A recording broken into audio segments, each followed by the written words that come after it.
ڈٹے ہوئے لوگ.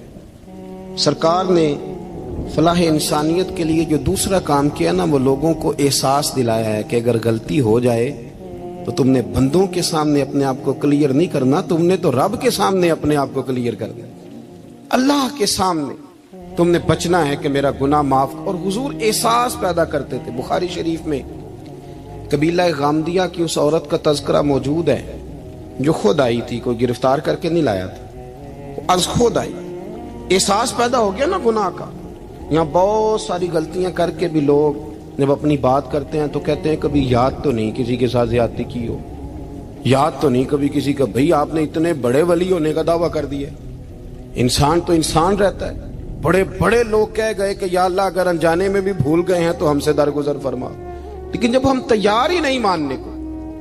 حضرت انس بن مالک کہتے ہیں وہ خاتون آئی، کوئی پکڑ کے نہیں لایا، کسی 14 دنوں کے ریمانڈ پہ نہیں اسے منوایا گیا، اسے وہ خود بخود آئی.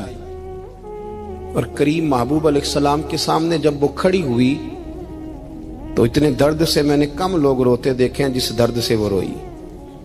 عرض کرنے لگی حضور میں غلطی کر بیٹھی ہوں، مجھ سے زنا ہو گیا، مجھے پاک کر دے. تو محبوب کریم علیہ السلام نے فرمایا تو کیسے ثابت کرے گی تو نے گناہ کیا؟ یعنی مجرم کو ثابت کرنا پڑ رہا ہے کہ میں گناہ گار. یہ وہ کمال ہے کہ انسانوں کو احساس ہونے لگے کہ یہاں ہم غلط ہیں. جب اعتراف جرم ہوتا ہے، جب بیماری کی تشخیص ہوتی ہے تو پھر اس کا علاج بھی ہو جاتا ہے.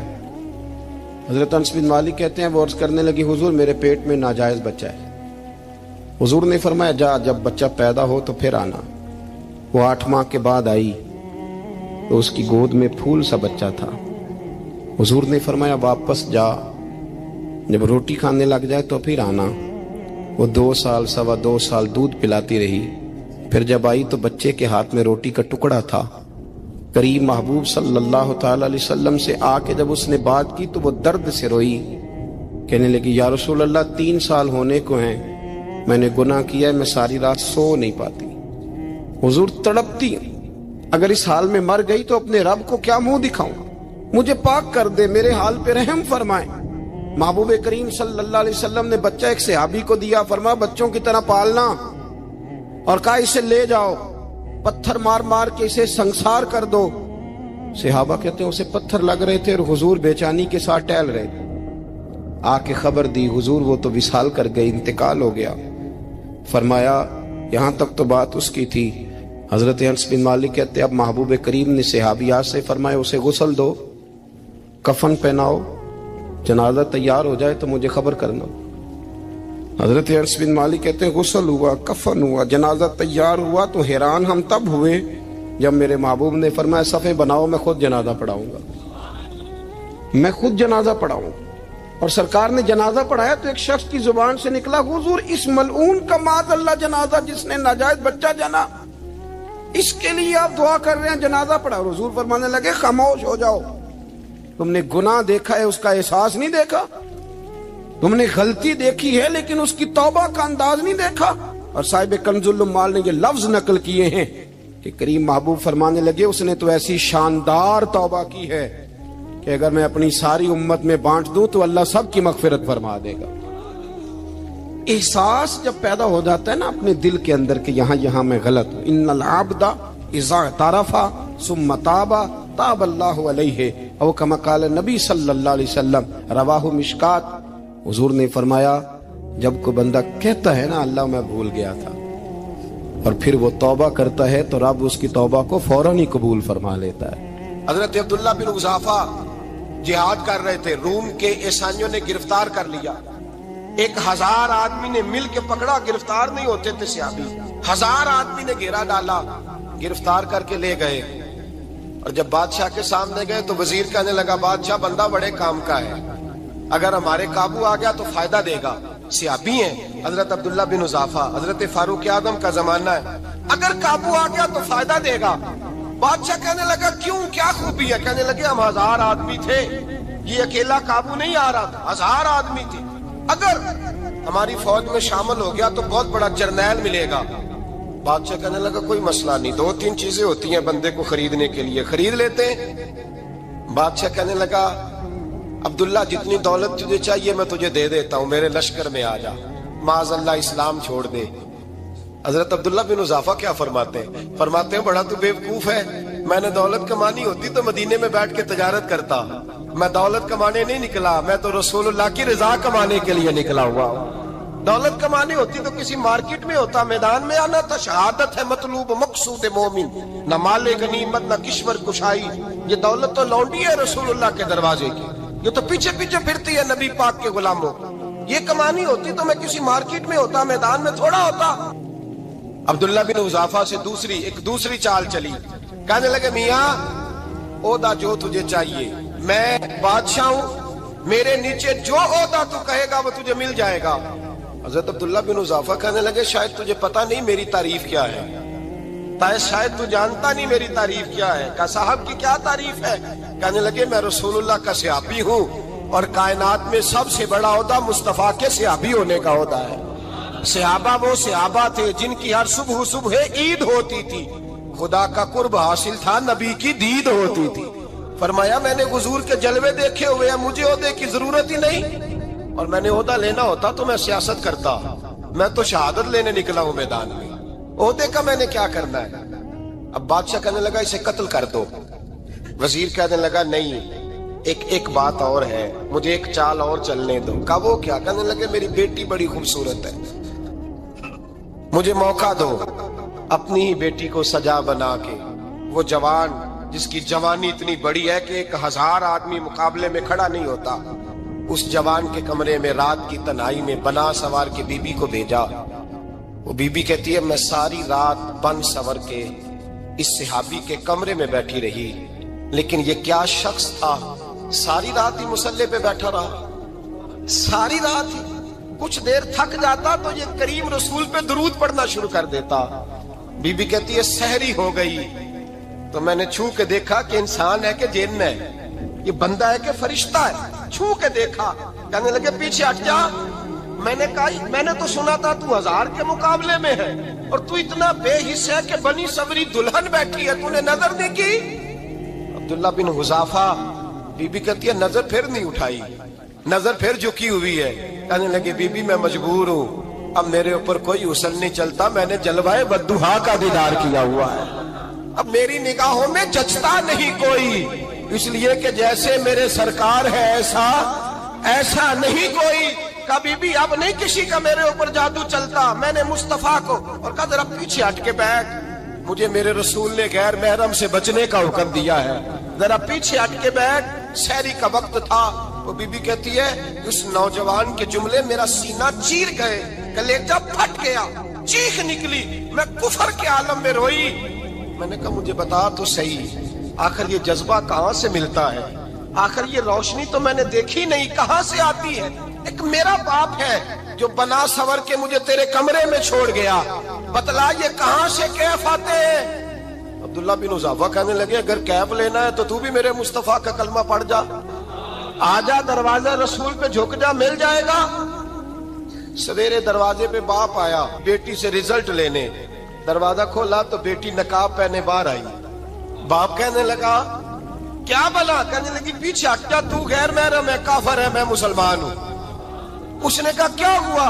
کہنے لگی تیرے جیسے کو باپ کہوں، تیرے جیسے کو جو مجھے استعمال کر رہا تھا، میں تجھے باپ نہیں مانتی، میں اب رسول والی ہو گئی، میں حضرت فاطمہ کی کنیزہ ہو گئی ہوں، میں اب نبی کریم کی خادمہ ہوں، خبردار میرے قریب نہ آنا۔ یہ داؤ بھی ناکام ہوا۔ اب حضرت عبداللہ بن حذافہ کے سامنے موت کھڑی کی، ایک کڑا میں تیل گرم کیا، کہنے لگے تجھے اس میں جلایا جائے گا۔ حضرت عبداللہ بن حذافہ رضی اللہ تعالیٰ عنہ جب جلنے کے قریب ہوئے تو رونے لگے۔ روم کا بادشاہ کہنے لگا شاید ڈر گیا ہے، کہنے لگے اب سمجھ آئی ہے، اب تجھے پتا چلا ہے، چلا آ جا۔ حضرت عبداللہ بن حذافہ کہنے لگے تو کافر ہے، تیری کافروں والی سوچ ہے، اس لیے نہیں رویا کہ موت سے ڈر گیا ہوں، میں تو اس لیے رویا ہوں کہ ایک جان ہے، وہ نبی پاک پہ قربان ہو رہی ہے، کاش رب مجھے 1000 جان دیتا، میں ساری مصطفیٰ پہ قربان کر دیتا۔ ایک سنار نے گلی میں ایک یتیم چھوٹے سے بچے کو گھومتے دیکھا تو سنار بے اولاد تھا، بچے کو اٹھا کے گھر لے آیا،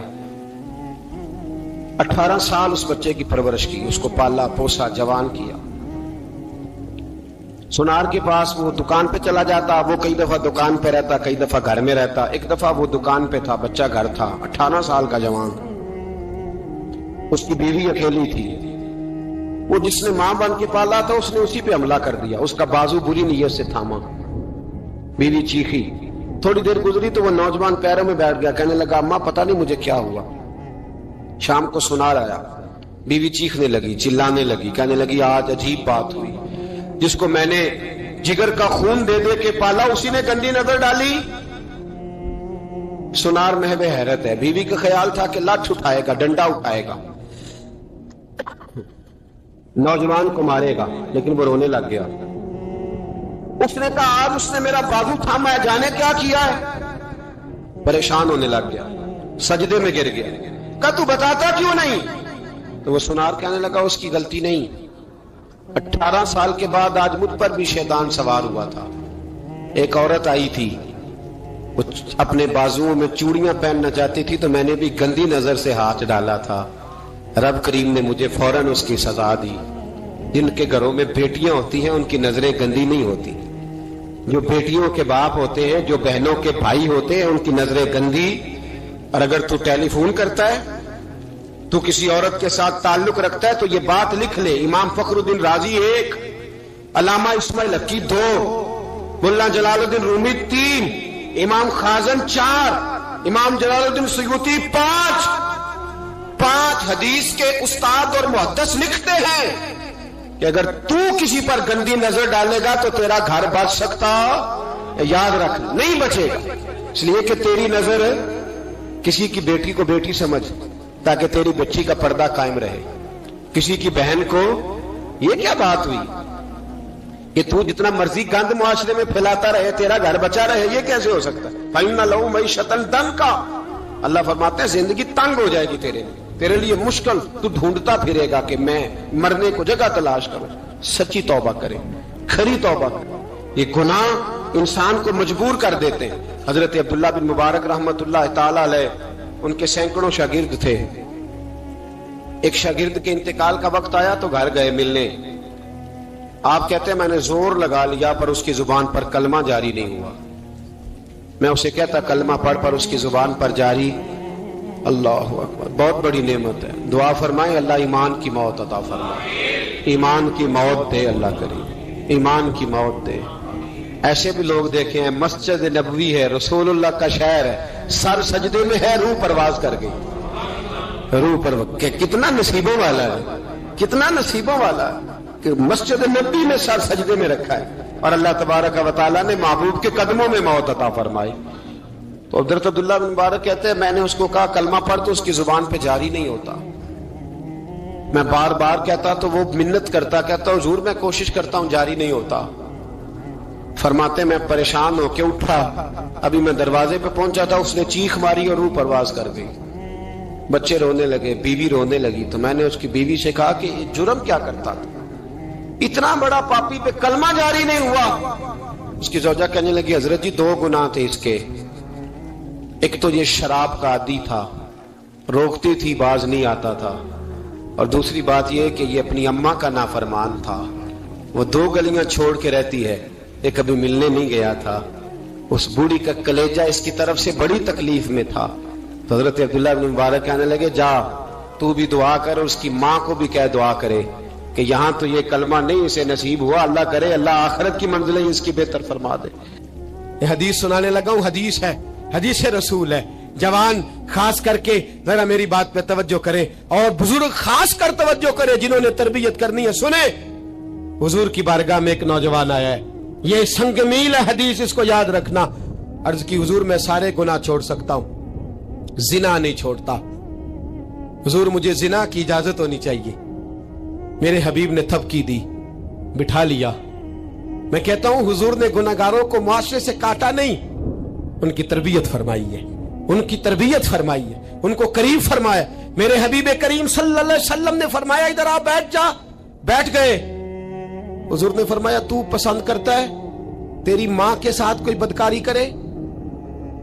حضور نہیں۔